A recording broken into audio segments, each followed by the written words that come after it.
Bonjour et bienvenue dans ma chaîne. Alors, dans cette vidéo, je te propose 3 notions mathématiques pour comprendre la gravité de cette maladie, le Covid-19, et surtout dans le contexte local, à Mayotte.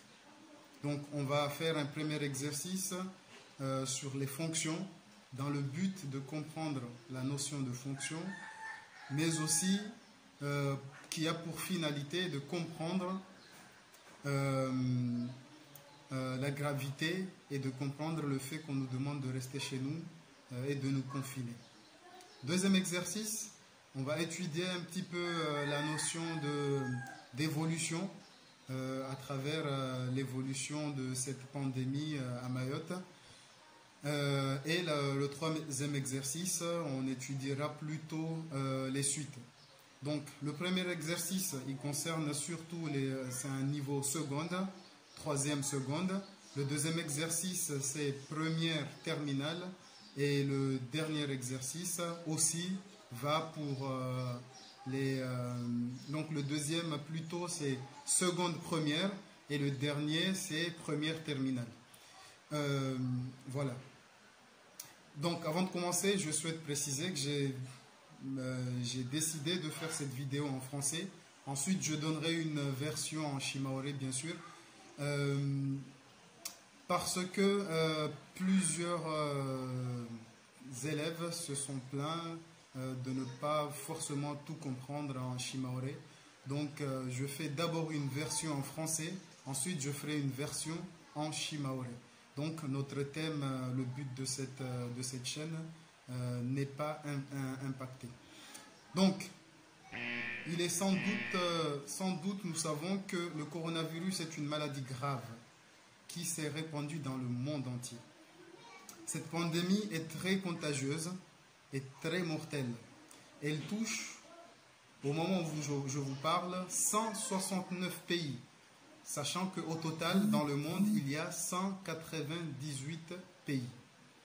Donc, il y a un bilan de 487 000 personnes infectées dans le monde et plus de 22 000 personnes en sont mortes. Et ceci, ce sont les derniers chiffres du jeudi 26 mars 2020. À Mayotte, le premier cas d'infection a été identifié le 14 mars 2020. À ce jour, plus de 41 cas sont confirmés sur une population de 273 000 habitants dans une superficie de 374 km².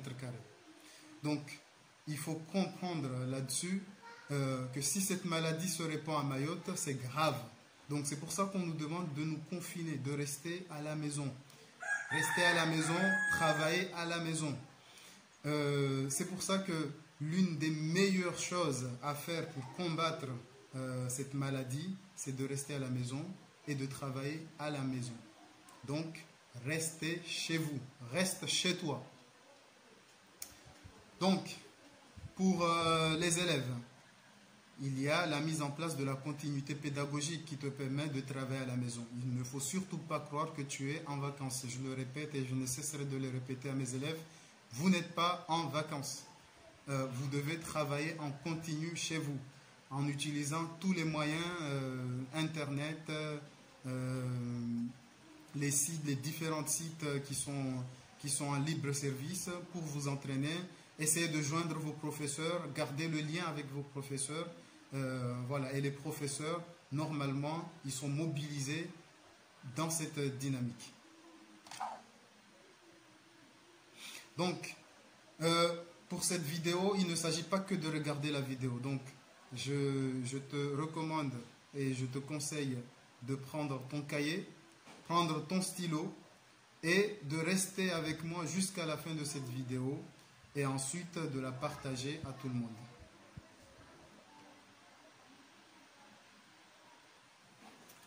Je suis Abdallah Hachim et j'ai mis en place cette chaîne Math Shimaoré pour rendre accessibles les mathématiques à travers le shimaoré. Si tu trouves cette idée intéressante, alors je t'invite à faire un premier geste très simple. Abonne-toi et clique sur la cloche pour ne rater aucune vidéo parmi nos nombreuses vidéos hebdomadaires. Alors, maths Shimaoré, d'habitude je fais des vidéos en Shimaoré. Celle-ci, j'ai décidé d'abord de faire une version en français. Ensuite, je ferai une version en Shimaoré. Comme je vous l'ai dit dans l'introduction, nous allons voir dans cette vidéo 3 exercices qui vont nous permettre non seulement d'étudier des notions mathématiques, mais aussi de nous rendre compte de la gravité de cette maladie, le coronavirus, et dans le contexte local à Mayotte. Donc, quelle est la situation actuelle à Mayotte? Donc, déjà dans le monde, le coronavirus touche 169 pays sur un total de 198 pays. Et à ce jour, il y a 487 000 personnes qui sont infectées dans le monde et plus de 22 000 morts. Et ça, c'est depuis le jeudi 26 mars 2020. Donc, à Mayotte, le premier cas d'infection a été identifié le 14 mars 2020. Et à ce jour, on compte déjà plus de 50 cas qui sont confirmés dans une population de 273 501 habitants pour une superficie de 374 km². Donc, les 4 exercices que je vais vous proposer, les 3, pardon. Le premier exercice traite des fonctions, le deuxième exercice traite de l'étude d'évolution, proportion et évolution, et le 4e exercice sur les suites numériques. Dans cette première vidéo, on va traiter le premier exercice, dont voici l'énoncé. Donc, exercice 1. Du 14 au 24 mars 2020, 30 cas d'infection du coronavirus Covid-19 sont confirmés par l'Agence régionale de santé de Mayotte. Question 1. En combien de jours l'infection a-t-elle atteint les 30 cas? Question 2. En moyenne, combien de personnes sont infectées par jour? Question 3. On suppose que l'infection évolue dans le même rythme, c'est-à-dire avec le même taux d'évolution. Quel sera le nombre de personnes infectées le 1er avril 2020? Petit b. Déterminer la date éventuelle pour laquelle on atteindra les 42 cas d'infection. Question 4. Soit f de n, le nombre de personnes infectées en fonction du nombre n de jours depuis le 14 mars 2020. Petit a. Déterminer l'expression de fn en fonction de n. Petit b. Comment appelle-t-on ce type de fonction? Donc, je te demande de mettre une pause, d'essayer de faire cet exercice tout seul, de répondre le maximum de questions que tu peux. Ensuite, tu appuies sur play pour suivre la correction. Question 1. Combien de jours l'infection a-t-elle atteint les 30 cas? Donc, on a dit que le premier cas était le 14 mars. Jusqu'au 24 mars, il y a donc un intervalle de 10 jours. Pour cela, il suffit de faire 24 moins 14. Très simple comme question. Question 2. En moyenne, combien de personnes sont infectées par jour? Alors, on a 30 cas en 10 jours seulement. Donc, cela représente 3 personnes infectées en moyenne par jour. Il suffit de faire 30 divisé par 10. On prend le nombre de cas infectés et on divise par le nombre de jours. Et là, on a en moyenne le nombre de personnes infectées par jour. Question 2 du premier exercice. Alors, on suppose que l'infection évolue dans le même rythme, c'est-à-dire 3 personnes infectées par jour. Donc, quel sera le nombre de personnes infectées le 1er avril? Donc, si 3 personnes sont infectées par jour, alors au 1er avril, le nombre de personnes infectées sera égal à 54. Pourquoi? Eh bien, le mois de mars est un mois de 31 jours. Donc, du 24 jusqu'au 1er, il va se passer 8 jours. Donc, il suffit de faire le calcul. On prend les 30 cas du 24 mars et on ajoute les 3 cas par jour durant 8 jours. Ce qui fait le calcul 30 plus 3 fois 8 et qui est égal à 54. Petit b de la troisième question. Déterminer la date éventuelle pour laquelle on atteindra les 42 cas d'infection. Alors, on atteindra les 42 cas d'infection le 28 mars 2020. Pourquoi? 42, c'est égal à 30 plus 12. 30, ce sont les cas atteints déjà à partir du 24 mars. Et ensuite, on sait qu'on a rajouté 12 personnes infectées. Ces 12 personnes infectées ont été infectées 3 personnes par jour. Donc, et on a que 12, c'est égal à 3 fois 4.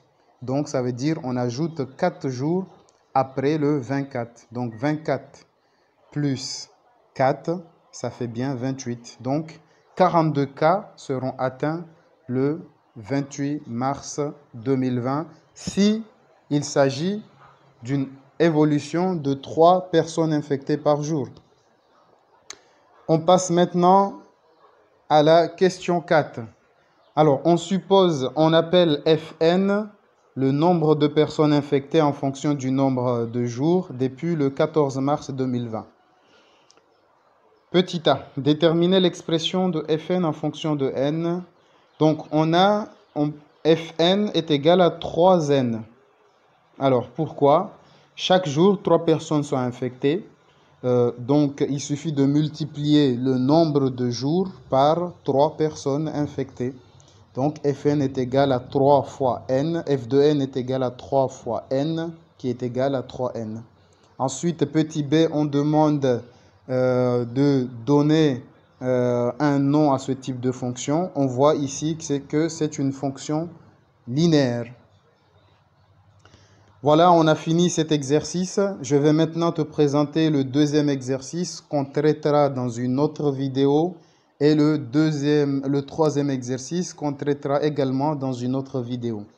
En attendant l'apparition de cette vidéo qui te donnera la correction de ces 2 autres exercices, je te conseille de mettre pause pour chaque exercice et d'essayer de le faire en amont avant l'apparition des 2 autres vidéos. Donc, le deuxième exercice est celui-ci. Alors, l'énoncé est celui-ci. Du 14 au 24 mars 2020, 30 cas d'infection du coronavirus sont confirmés par l'Agence régionale de santé de Mayotte. Ensuite, on apprend le jeudi 26 mars 2020 que l'épidémie a atteint 41 personnes. Question 1. Déterminer T, le taux d'évolution de l'infection entre le 24 et le 26 mars 2020. Alors ici, on demande de donner le résultat sous 3 formes. On sait que quand on calcule un taux d'évolution, la réponse peut être donnée sous 3 formes. Je rappelle ici que c'est sous forme de fraction, sous forme de nombre décimal ou bien sous forme de pourcentage. On suppose que l'infection évolue avec le même taux tous les 2 jours. Donc, on voit bien que du 24 au 26, il y a un intervalle de 2 jours. Donc, on garde ce même taux d'évolution tous les 2 jours.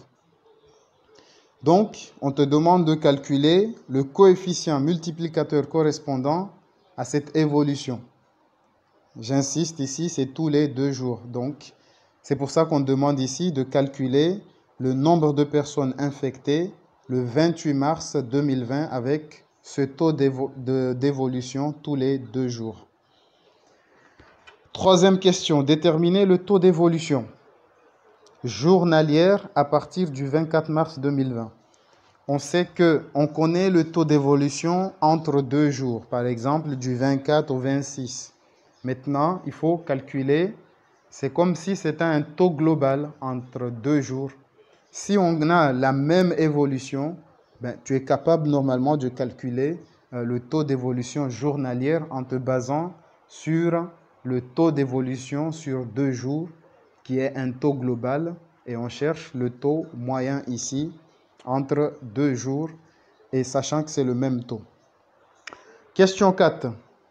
La population de Mayotte est de 273 501 habitants. Déterminez la date à partir de laquelle l'infection atteindra le quart de la population. Donc, on prend le nombre de la population, on divise par 4, on a un nombre. Ensuite, on veut déterminer le jour à partir duquel ce nombre sera atteint ou dépassé. Voilà, donc voilà, ça c'est l'exercice 2. Je rappelle la notion étudiée dans cet exercice, c'est taux d'évolution, coefficient multiplicateur, et voilà. Et l'objectif est d'éveiller la conscience sur cette maladie et qu'on puisse comprendre qu'il est nécessaire qu'on reste chez nous et qu'il ne faut pas sortir. Voilà, donc je te laisse ce deuxième exercice. Prends ton cahier, prends ton stylo, exerce-toi, reste chez toi. Tu es confiné chez toi, donc exerce-toi. Ne reste pas les mains croisées car tu n'es pas en vacances. On passe maintenant au troisième exercice. Donc, dans cet exercice, on va étudier la notion de limite. Et pour être exact, ici, ça va être, excusez-moi, on va étudier la notion de suite. Et donc, je te demande encore une fois de prendre ton stylo, ton cahier, de mettre une pause, de copier cet exercice, de faire un capture d'écran, d'essayer de faire cet exercice. C'est un exercice niveau première terminale. Alors, l'énoncé. L'énoncé est le même que celui qu'on vient de lire, sauf qu'on ajoute la phrase suivante. 50 personnes le vendredi mars. On apprend qu'il y a 50 personnes atteintes par le coronavirus à Mayotte le vendredi 27 mars 2020. Question 1. Calculez le taux d'infection entre le 26 et le 27 mars 2020. Donnez le résultat en pourcentage arrondi à l'unité. Question 2. On suppose que l'infection évolue avec le même taux, c'est-à-dire le taux qui a été calculé à la question 1. On pose soit UN, le nombre de personnes infectées en fonction du nombre N de jours à partir du 27 mars 2020. On a donc U0 qui est égal à 50. Le 27 mars, il y a 50 personnes infectées. Calculez U1, U2, U3. Ici, l'idéal est de donner les valeurs arrondies à l'unité à chaque fois parce qu'il s'agit d'un nombre de personnes. Vous allez trouver des valeurs avec des virgules. À vous d'arrondir à l'unité pour rester cohérent dans le sujet. Question petit b. Justifiez que UN est une suite géométrique. Dans ce cas, il faut donner la raison et le premier terme. Une fois qu'on connaît la raison et le premier terme, la question C, en déduire l'expression de la suite UN en fonction de N. Ça, en se basant sur le cours, il y a une propriété très simple, un théorème. Si la suite est géométrique, alors on sait donner UN en fonction de N. Petit d, calculer U10 et interpréter le résultat. Alors, une fois qu'on a exprimé UN en fonction de N, on est capable de calculer U10 avec un simple calcul. Maintenant, il faut interpréter. Interpréter, c'est-à-dire donner le nombre de personnes infectées et donner la date correspondant à ce nombre de personnes infectées, vice-versa. Donner la date et le nombre de personnes infectées ici dans cette question. Dernière question, déterminer la date à partir de laquelle le nombre de personnes infectées sera supérieur à 1000. Donc cette question est très importante. Vous allez vous rendre compte que si cette maladie évolue avec ce taux d'infection, le taux d'infection qui a été réalisé entre le 26 et le 27, alors c'est grave. On est grave à Mayotte. Vous allez vous rendre compte avec cette dernière question qu'il suffit de quelques jours pour dépasser les 1000 personnes infectées. Donc, cher élève, toi qui regardes cette vidéo, maintenant il t'appartient de partager cette vidéo, de la montrer aux autres et de leur expliquer l'impact néfaste qu'a le coronavirus sur notre île. Donc, je reviens sur les consignes à respecter pendant cette période. Restez chez vous, restez chez vous, restez chez vous. Reste chez toi.